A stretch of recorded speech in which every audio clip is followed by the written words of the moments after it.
Hi Pep, nice to see you.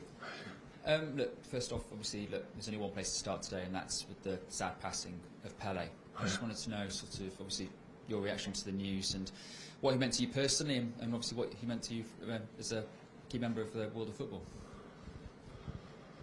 Well, I think on behalf of Manchester City, our biggest condolence for his family and friends, and football is football. Thanks for this type of people, players, human beings. So I think Neymar said a great sentence that before number 10 it was just a number, and after him it became something like something special. Every player, a top player, wanna wear the number 10 in own team. So what he has done for football is, it's there and always will remain. It wouldn't be a Manchester City press conference if I didn't ask you about Erling Haaland. So, he is, looking at the stats, and there's always different stats, the quickest player to 25 goals that you've coached. How good is he? And you talked about targets the other day. Are the targets that you've set sort of potentially record-breaking targets for him this season? Well, if he breaks the record, he scored a lot of goals, will be good, but it doesn't mean help us to win games. This is the point, I think.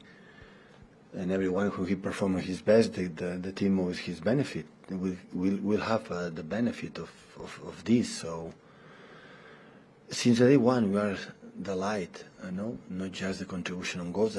That's the reason why he's here, for many things. So hopefully he can continue improving as a football player, because I had the feeling he can do better. Not just for determined score of goals, as a football player, because he's young, so we cannot forget that. And I think he has the mindset to do it. Slightly worrying for the rest of the Premier League if he can get better. But how much I want to ask you about is the other forward as well, and Julian Alvarez. Is he back from World Cup duty? And he'll come back soon, yeah. After New Year's Eve, will be here. And with what happened with Calvin when he came back and wasn't quite in terms of match sharp, is there any concern about sort of him coming back after not playing for so long? And obviously, no, he's coming back. He's coming back fit in terms of. So he's in condition to train at a high level, to play, and after we'll decide when. Thank you.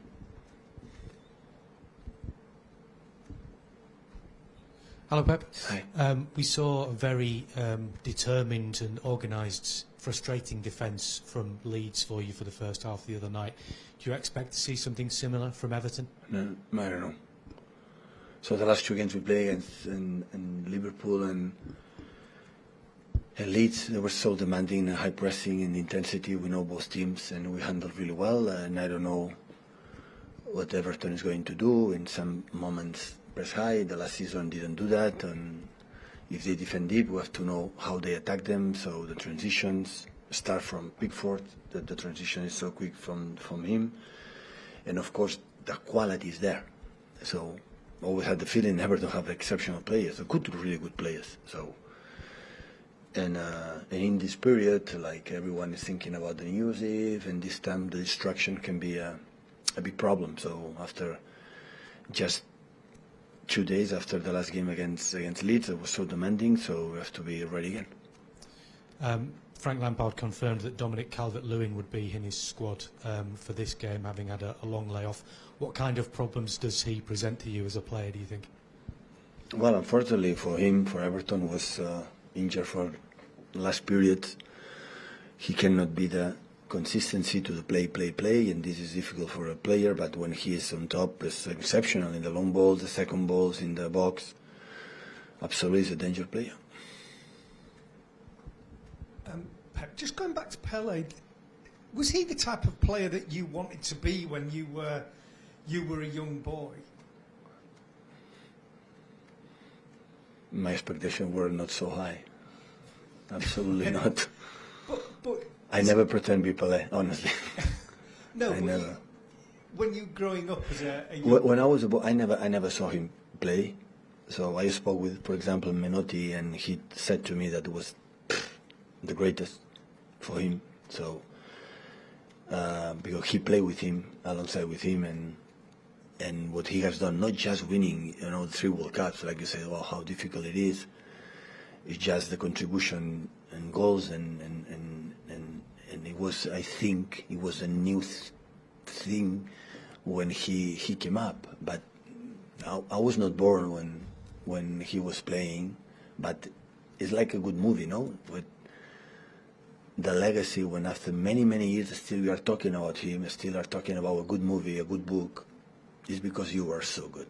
You can be a short period, and I think Pele, Maradona, Cruyff, absolutely Messi, and Johan Cruyff, Beckenbauer, this type of Cristiano Ronaldo, this type of players will be forever, will be eternal. So they have done many things during many years. Transcend not just on the pitch, off the pitch, about their countries, about the teams they have played. And this type of players makes our business, our work, our job, whatever you wanna say, a better place, because what he produced for the feelings for the people, what they produce for we have seen in the World Cup, what one team can change or can produce for 48 million people for the country is unbelievable. This is not another show, another event that can produce this type of emotion that don't leave to see what's going to happen with your team. And this part for these exceptional players that produce this kind of emotion for all the people. Pep, like you said, you were born 1 year after he won his 3rd World Cup in Mexico.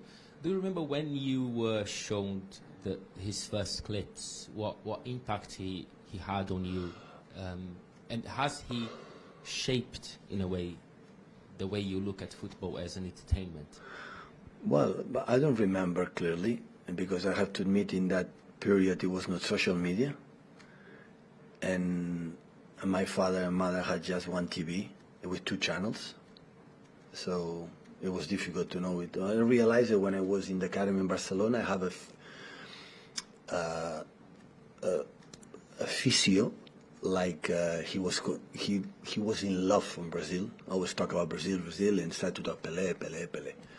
And after, when I was, I don't know, maybe 9, 10 years old, 11 years old, I started to watch some clips. Now I realize, with a lot of images now, how he was strong and he could do everything. The people say, because in that rhythm, in that period, was completely different, now more spaces.